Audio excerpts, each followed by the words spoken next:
Vamos ler o texto da nossa conversa de hoje? Capítulo 8 de Romanos, versículos 12 até 17. Vou fazer a leitura aqui na linguagem de hoje, que é o que a gente usa aqui na igreja. Portanto, meus irmãos, nós temos uma obrigação, que é a de não vivermos de acordo com a nossa natureza humana. Porque se vocês viverem de acordo com a natureza humana, vocês morrerão espiritualmente. Mas se pelo Espírito de Deus vocês matarem as suas ações pecaminosas, vocês viverão espiritualmente. Pois aqueles que são guiados pelo Espírito de Deus são filhos de Deus. Porque o Espírito que vocês receberam de Deus não torna vocês escravos e não faz com que tenham medo. Pelo contrário, o Espírito torna vocês filhos de Deus, e pelo poder do Espírito dizemos com fervor a Deus: Pai, meu Pai. O Espírito de Deus se une com o nosso Espírito para afirmar que somos filhos de Deus. Nós somos seus filhos e por isso receberemos as bênçãos que Ele guarda para o seu povo, e também receberemos com Cristo aquilo que Deus tem guardado para Ele. Porque se tomamos parte nos sofrimentos de Cristo, também tomaremos parte na sua glória. Esse é o trecho da nossa conversa de hoje. Eu vou fazer aqui uma retomada daquilo que a gente vinha vendo nos versículos anteriores, né? Nós estávamos vendo aqui a discussão que Paulo faz desde o começo do capítulo 8, quando ele fala que aquela realidade discutida por ele no capítulo 7, que ele chamou de lei do pecado e da morte, é modificada por aquilo que ele chama no capítulo 8 de lei do espírito e da vida. Lei do pecado e da morte é aquilo que nós vimos lá no capítulo 7, o bem que eu quero fazer eu não faço, o mal que eu não quero, esse está sempre diante de mim. E aí vem o capítulo 8 para dizer: a realidade de quem está em Cristo não é mais essa. Essa é a realidade do homem que é mudado, aliás, é controlado pela sua natureza humana, né? Então, a lei do pecado e da morte é a lei que rege a vida do homem que não está em Cristo. Aquele que está em Cristo é regido não pela lei do pecado e da morte, não pela natureza humana, mas sim pelo Espírito de Deus. E por causa disso, ele está livre da lei do pecado e da morte. Em outras palavras, já vimos isso aqui nas últimas semanas, né? Aquele que está em Cristo não é obrigado a ceder ao pecado. Por quê? Porque quem dirige a sua vida é o Espírito e não a sua natureza humana, a sua tendência para pecar, tá? Então, nós vimos na semana passada aqui que a realidade que Paulo fala do homem que está em Cristo é que agora ele é capaz de superar a sua natureza humana, que sem Cristo só leva o homem a pecar e se distanciar de Deus, né? Então ele não é capaz de cumprir a lei, porque a natureza humana faz com que ele desobedeça. Ele não é capaz de viver pelo Espírito, porque ele é controlado pela sua natureza humana, mas quando ele está em Cristo Jesus, ele então passa a ser dirigido pelo Espírito de Deus. E aí muda tudo, a realidade é outra, né? E a diferença aqui não é de natureza, não é que o homem é melhor porque está em Cristo. Ele não é melhor ou superior àquele que não está em Cristo. Ele é o mesmo.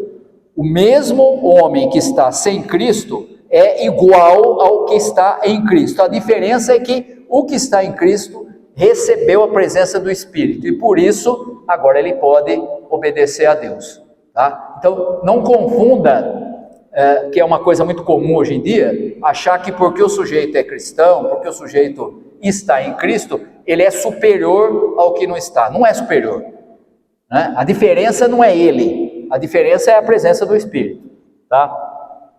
E aí, nesse trecho de hoje, ele vai usar uma expressão aqui muito interessante, Ele vai dizer, versículo 12, ele diz assim: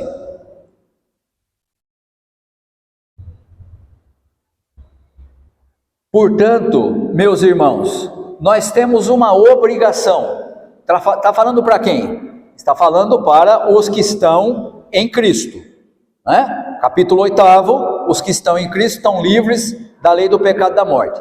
Portanto, nós que estamos em Cristo, temos uma obrigação, que é a de não vivermos de acordo com a nossa natureza humana. E por que Paulo fala que nós temos a obrigação de não vivermos? Porque essa é a tendência. Porque essa é a natureza mais presente. Ou seja, o que está em Cristo, ele não deixou de ser natureza, de ter a natureza humana. Ele não deixou de ser quem ele era. Ele tem uma diferença que agora é a presença do Espírito. Mas está presente nele a natureza humana, que é o que ele é, né? Nenhuma pessoa que está em Cristo deixa de ser humano. Pelo contrário, se você for pensar na natureza humana, não aqui como na expressão de Paulo, que tem a ver com a ideia da presença do pecado, mas na ideia da humanidade, aquele que está em Cristo é mais humano do que o que não está em Cristo. Mais humano no sentido de ter senso de humanidade, tá? O que eu quero dizer com isso? O sujeito que está sem Cristo, que não está em Cristo, ele não precisa ser humano. Ele tem a natureza humana, porque é óbvio, todo mundo é ser humano, né? Mas ele não precisa dar valor à humanidade. Então, tem uma expressão que eu acho muito bonita, que é de um teólogo alemão, chamado Rudolf Bultmann. Ele dizia o seguinte: Jesus Cristo foi tão humano, mas tão humano que só podia ser Deus mesmo. Quer dizer, ele foi o humano que o homem deveria ser. Em nenhum momento você vai encontrar Jesus desprezando ou desvalorizando a humanidade das pessoas. Esqueça, você não vai ver isso no Evangelho. Ah, não, o que é? Ah, é cobrador de imposto, é pagão, não é judeu, não é isso, não é aquilo. Se livra disso aí. Não vai encontrar isso em Jesus. Não, Jesus sempre valoriza a humanidade das pessoas, as pessoas como elas são. E nesse sentido, Jesus valoriza aquilo que o homem deveria ser. E ele é, na prática, aquilo que o ser humano deveria ter sido. Perfeitamente humano, tá? Então, não é esse o sentido que Paulo usa aqui para falar da natureza humana, tá? Paulo fala da natureza humana aqui como a ideia da carne, ou seja, a ideia daquilo que está pendendo para o pecado, tá? E ele vai dizer, nós que estamos em Cristo temos uma obrigação, a de não viver segundo ou de acordo com a nossa natureza humana, ou seja, não viva dando lugar à carne, dando lugar à tendência de pecado, né? Porque se vocês viverem de acordo com a natureza humana, vocês morrerão espiritualmente. Mas se pelo Espírito de Deus vocês matarem as suas ações pecaminosas, vocês viverão espiritualmente. Isso aqui, não sei se vocês já viram, tem uma expressão, eu acho muito interessante, que é usada, você encontra muito hoje em dia nas chamadas redes sociais, né? Que é aquela história de qual animal você alimenta, né? Sabe aquela história? É assim, você tem dentro de você o bem e o mal. O que é que vai prevalecer? Depende para quem você der alimento, ou para o bem ou para o mal. É exatamente essa ideia que Paulo usa aqui para explicar o que é a natureza humana. A natureza humana é a tendência para o pecado. Quem é humano? Todos. É aquele lá do capítulo 3, todos pecaram, estão destituídos da glória de Deus, precisam da sua misericórdia. Todos nós. Mas os que estão em Cristo, esses têm a obrigação de o quê? Não viver de acordo com a natureza humana, porque agora está nele a presença do Espírito Santo. Então ele pode alimentar, para usar a expressão aí que eu estou usando das redes sociais, né? Ele pode alimentar o espírito e não a natureza humana, tá? O que é que vai determinar se nós vamos obedecer a Deus ou não? A nossa vontade, a nossa decisão consciente, tá? Pode até às vezes ser inconsciente, mas o mais normal é consciente, né? O que é? É a decisão do homem de dizer, entre fazer aquilo que desagrada a Deus e aquilo que agrada a Deus, eu escolho fazer o que agrada, escolho conscientemente, né? É lógico que isso é um exercício diário, isso é um exercício que você faz o tempo todo, né? Você não levanta de manhã e fala assim, hoje eu decidi que eu só vou fazer isso ou aquilo. Não. Cada hora, cada momento você tem que tomar decisão, você tem que tomar posição diante das coisas que acontecem, né? Isso vale para qualquer coisa, isso vale para as coisas que acontecem com a gente, mas vale para as coisas que acontecem na sociedade que a gente vive, né? Eu acho muito interessante hoje quando você tem pessoas que se dizem comprometidas com o Evangelho, comprometidas com Cristo e tomam partido de coisas que são contrárias ao Evangelho e contrárias ao ensino de Cristo, né? Não, mas eu tenho que tomar posição. Então, você toma posição contra aquilo que Jesus ensinou. Sinto muito, você está dando comida para o animal errado, você está alimentando o animal errado.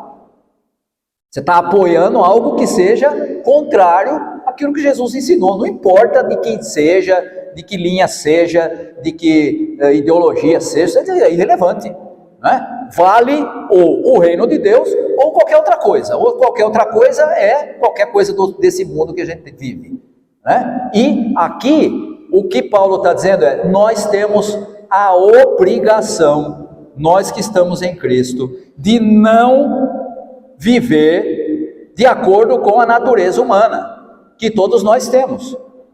Porque se nós vivermos de acordo com a natureza humana, nós vamos morrer espiritualmente.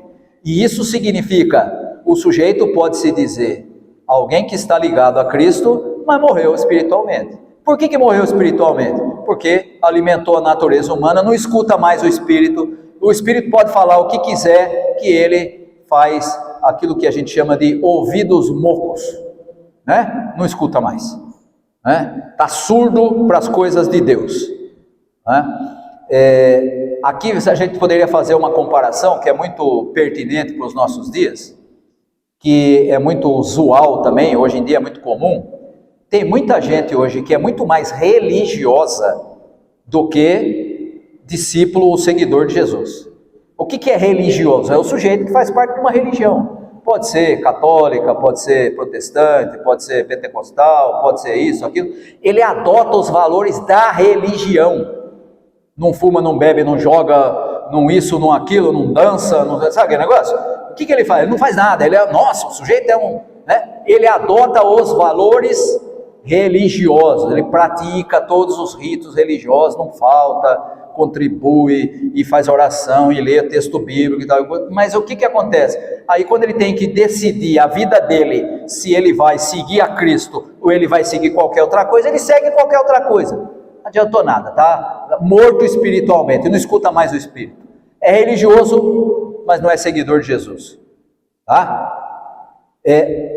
Uma boa dica para você entender a diferença entre religioso e seguidor de Jesus é que o religioso costuma ser extremamente zeloso, não só com ele, mas com os outros.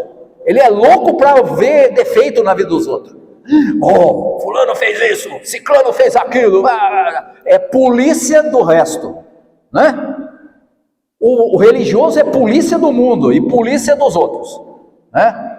Está tão preocupado em fazer o certo e ninguém prestar atenção no fato dele não fazer o certo, que ele é polícia de todo mundo, né?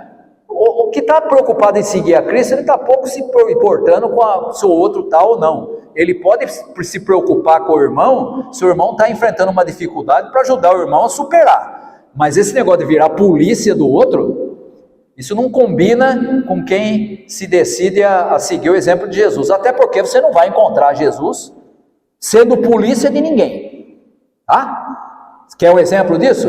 Na época de Jesus tinha coisa errada? Tinha gente que fazia coisa errada? Tinha.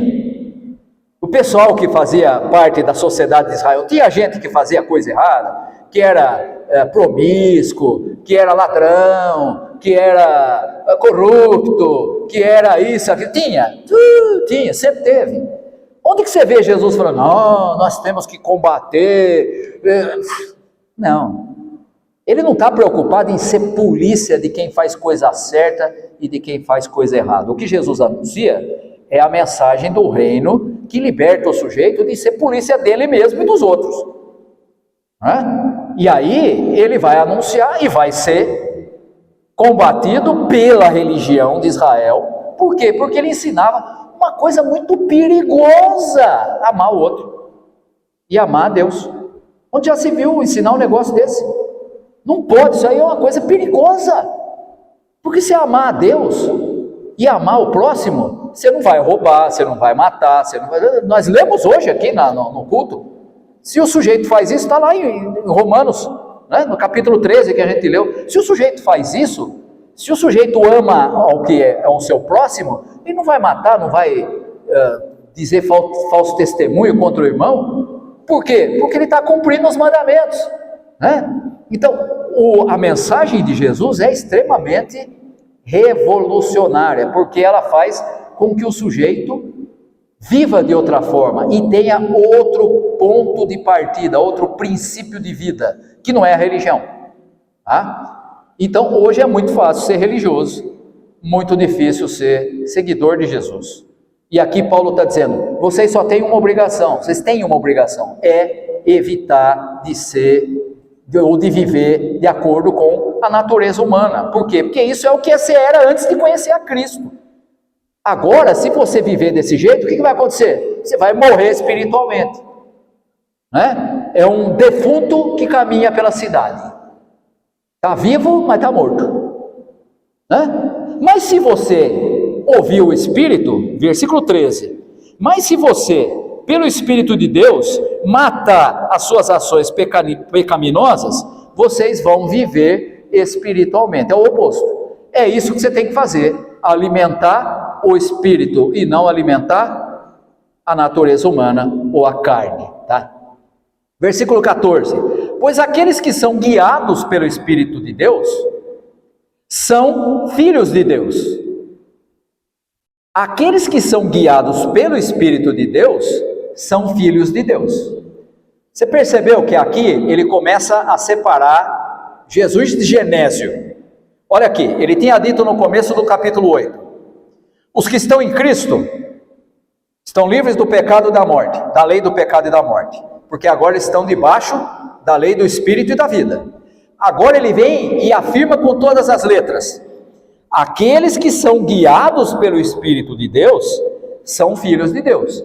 Não adianta só conhecer, não é saber que a direção do Espírito faz com que a gente viva para Deus, mas é ser guiado por Ele. Não adianta saber, que é aquilo que a gente já discutiu aqui em outras semanas. Não é ter a reta doutrina, eu sei a verdade que a Escritura ensina. Saber não adianta, tem que viver por ela. Tem que ser guiado pelo Espírito de Deus. Os que são guiados pelo Espírito de Deus, esses são filhos de Deus. E quem não é, está obedecendo à natureza humana. Está vivendo como se não conhecesse a Deus. Não adianta nada saber que Deus quer algo de nós e nós vivermos o oposto, né? E aí 15, porque o Espírito que vocês receberam de Deus, não torna vocês escravos, e não faz com que tenham medo. Pelo contrário, o Espírito torna vocês filhos de Deus.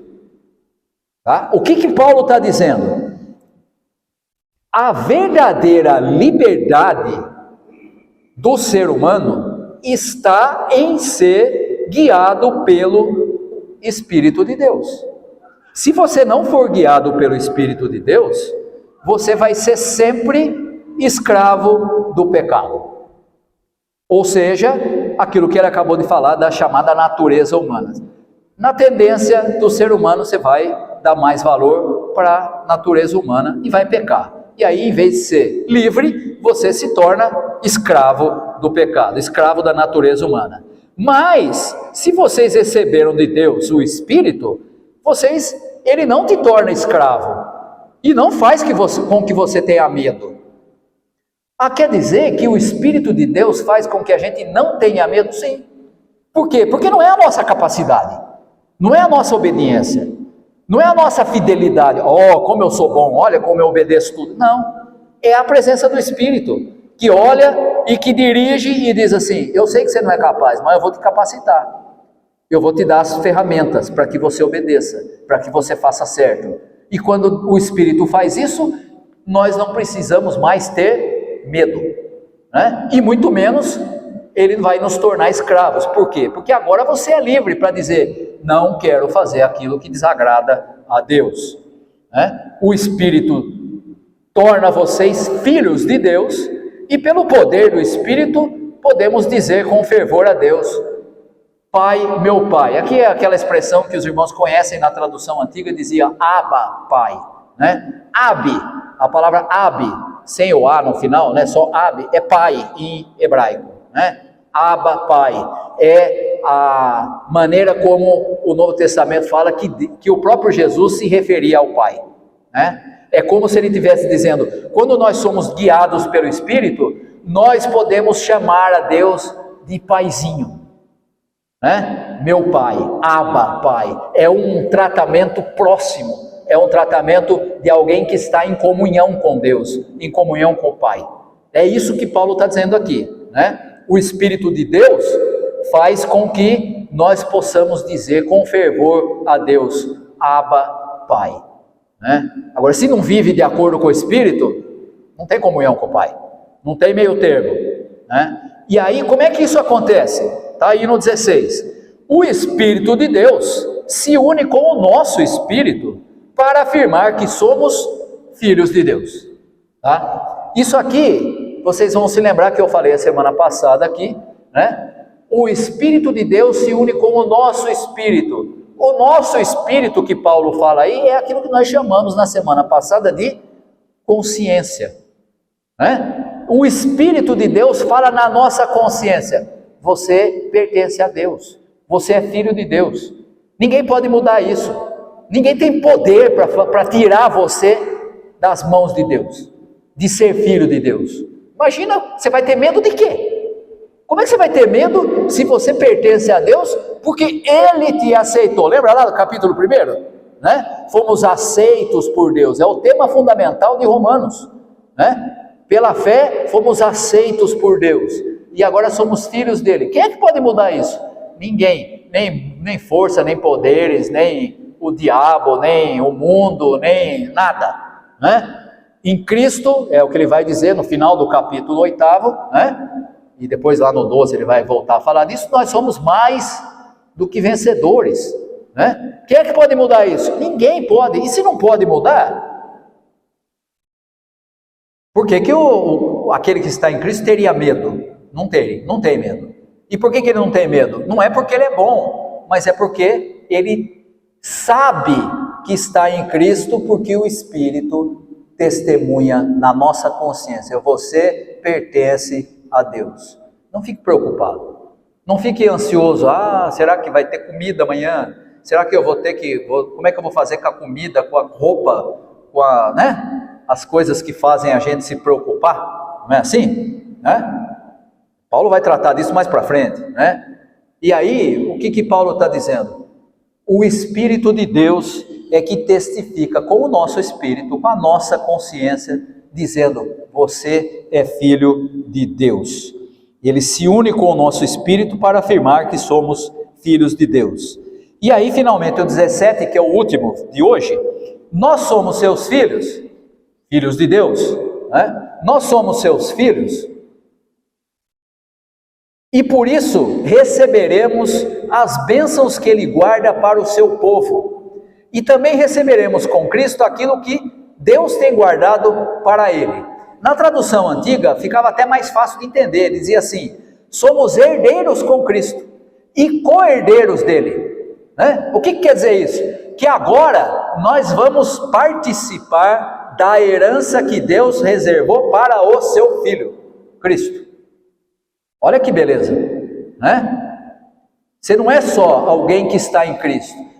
Você não é só alguém que o Espírito chega para a sua consciência e diz, você é filho de Deus. Você é herdeiro junto com o próprio Cristo. E co-herdeiro com Ele das coisas que Ele reservou para Cristo, né? Então você imagina qual é a realidade daquele que está em Cristo. Olha que coisa espetacular. Você agora se tornou herdeiro de Deus em Cristo, né? Tanta gente gastando tanto tempo nessa vida para ficar com a herança de pai, mãe, vô, não sei o que tem mais lá, e daqui a pouco ele morre também e não tem mais nada porque tem que deixar de herança para os outros, que não dá para levar nada embora, né? E vem Paulo e diz assim, então, você está gastando tempo com a coisa errada.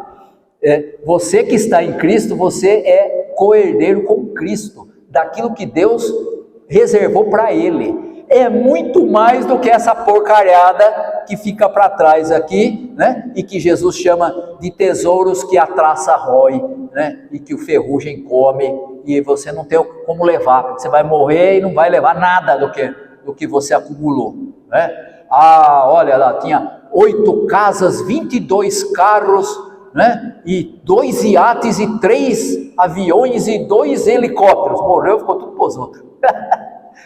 Levou o quê? Nada. Malemar, para usar a expressão dos antigos, né? Malemar, o terninho que você vestiu para a hora que você vai ser colocado dentro do caixão. E olha lá. E não vai durar muito também não, tá? Porque lá embaixo da terra também acaba rapidinho. Tá certo? Foi o que você levou. O terninho, né? Uma gravatinha borboleta, né? E mesmo assim vai ficar para trás, né? Aí vem Paulo e diz assim, você que está em Cristo, a quem o Espírito testifica com a sua consciência de que você pertence a Ele, você agora é co-herdeiro com Cristo, de coisas muito maiores do que essa porcariada de ouro, joia, e riqueza, e propriedades, coisa que fica para trás, e que não serve para nada, né? Tem gente que acha muito importante, tem gente que até rouba para ter, né? Faz até uns desvios de coisa que não é dele para ficar com ele. Pois é, vai ficar para trás do mesmo jeito, né? E aí ele faz a ponte, e com isso a gente fecha a nossa conversa de hoje, porque ele prepara aquilo que vai ser discutido na semana que vem. A última frase do versículo 17 diz assim, porque se tomamos parte nos sofrimentos de Cristo, também tomaremos parte na sua glória. Tomamos parte nos sofrimentos de Cristo, ele já tinha dito isso lá atrás, no capítulo 5, né, quando ele falou que nós participamos do sofrimento de Cristo, e agora ele diz, se nós tomamos parte no sofrimento de Cristo, agora nós vamos também tomar parte na sua glória.